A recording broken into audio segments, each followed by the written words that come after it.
Lisa traced her finger along the delicate gold chain, pausing as she reached the heart-shaped locket. It was beautiful, an antique piece she'd discovered at a quaint shop on the outskirts of town. The shopkeeper had seemed almost eager to part with it, his wrinkled hands trembling as he'd wrapped it in tissue paper. "A steal," he'd muttered, avoiding her eyes. "Just promise you'll take good care of it." Now, in the dim light of her bedroom, Lisa clicked open the locket. Empty. She'd have to find a photo small enough to fit inside.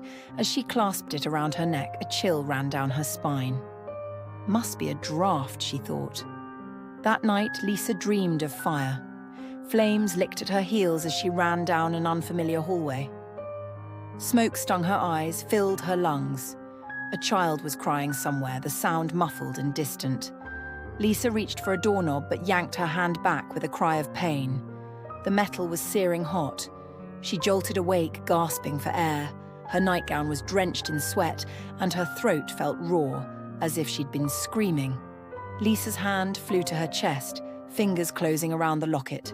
It pulsed with an unnatural warmth. Over the next few days, the dreams intensified. Each night, Lisa found herself in that burning house, desperately trying to reach the crying child. And each morning, she awoke exhausted, the locket hot against her skin. She began to notice other changes. Strangers on the street would do double takes, their eyes widening in recognition before clouding with confusion. An elderly woman grabbed her arm outside the grocery store, tears in her eyes. "I'm so sorry about little Tommy," the woman whispered. "If only you'd gotten to him in time." Lisa jerked away, her heart pounding. I think you have me confused with someone else." But as she hurried home, doubts gnawed at her. Who was Tommy? Why did that name send a jolt of grief through her heart? A week after purchasing the locket, Lisa found herself standing outside the antique shop. A Felice sign hung in the dusty window. She pressed her face against the glass, cupping her hands around her eyes to peer inside. The shop was empty, save for a single chair in the center of the room. And there, barely visible in the gloom, sat the old shopkeeper. He lifted his head, locking eyes with Lisa. A sad smile played across his lips as he raised his hand in a small wave. Lisa blinked, and he was gone. That night, she didn't dream of fire. Instead, she dreamed of a woman, herself but not herself, clasping a locket around her neck. "To keep me close to your heart," a man's voice said.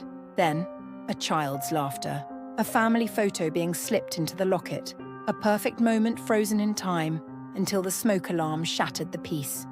Lisa woke with a gasp, tears streaming down her face. She knew, with a certainty that chilled her to her core, that she was wearing a dead woman's memories around her neck.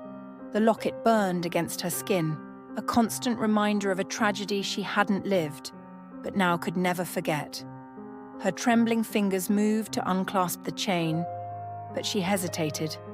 Somewhere, in the back of her mind, a child was crying. Tommy was crying. And this time, maybe she could save him.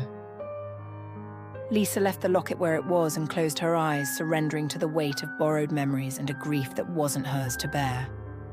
At least not in this lifetime.